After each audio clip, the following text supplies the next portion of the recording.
All right, we have an update on the case. Of course, I'm going to multitask because I'm walking my dog. So we are going to read and walk.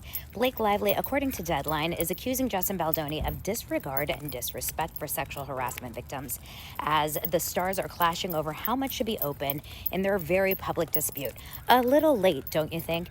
Now, I'm going to give you guys a little background. This is written by Deadline by this Dominic Patton, and I've noticed some bias in a lot of these journalists.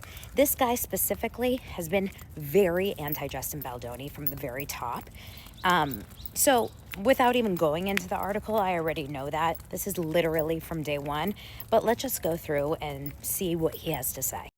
At this point, they're fighting over subpoenas. They're talking over what needs to be subpoenaed, what can be subpoenaed, and then now they're going over who is being protected. As you know, officially, Blake Lively was asking for 2.5 years of subpoenas of private text messages, and etc. But she herself was asking for a protective order because she didn't want her famous friends, etc. I mean, I'm basically breaking it down for you guys. She didn't want her famous friends to be exposed, and some of the witnesses perhaps. So it says, as the Lively and Baldoni legal teams continue to squabble over the scope of subpoenas to telecom companies in what has become a $400 million and counting matter, the actress's attorneys today called out that It Ends With Us director Justin Baldoni, his fellow defendants, and allegedly weaponized online content creators. That's me, for misleading accusations over a potential protective disorder.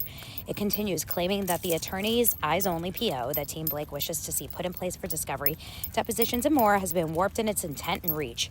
Lively's attorneys told Judge Lyman Tuesday in a letter that, in fact, the travels of the mischaracterization embraced by the opposition through this manufactured echo chamber by itself provides ample justification for okay, it's long and it's confusing. So here's what I did. I took that entire paragraph and I put it into ChatGPT. I said, what does this mean? And here's what ChatGPT spat out for me. It says, in short, Lively's lawyers believe the opposing side is twisting the purpose of the protective order, and ironically, this distortion itself provides why a strict order is necessary to prevent misuse of private information.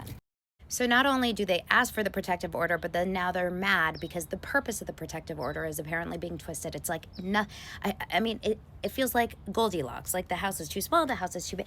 They're finding issues with everything.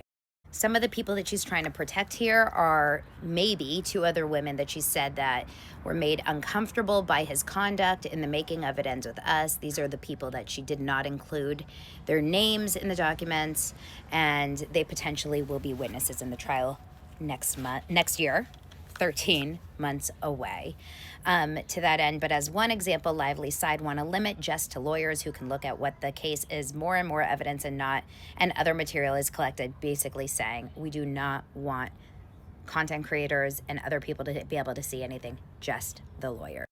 She's scared of us.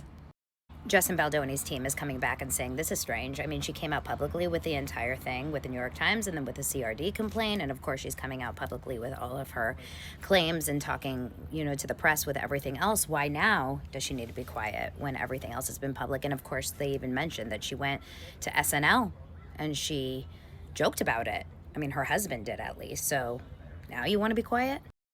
And Lively's attorney, Michael Gottlieb, responded with a 4-page letter saying, leaving aside the callous disregard and disrespect for a woman advocating for the most basic workplace protections against sexual harassment, the Wayfarer Party's positions that a woman who speaks up against sexual harassment has somehow waived any and all privacy interests shows the futility of future conferral, with an analysis that Baldoni and crew would undermine any consultation process with the court if their preferred PO was adopted for the case.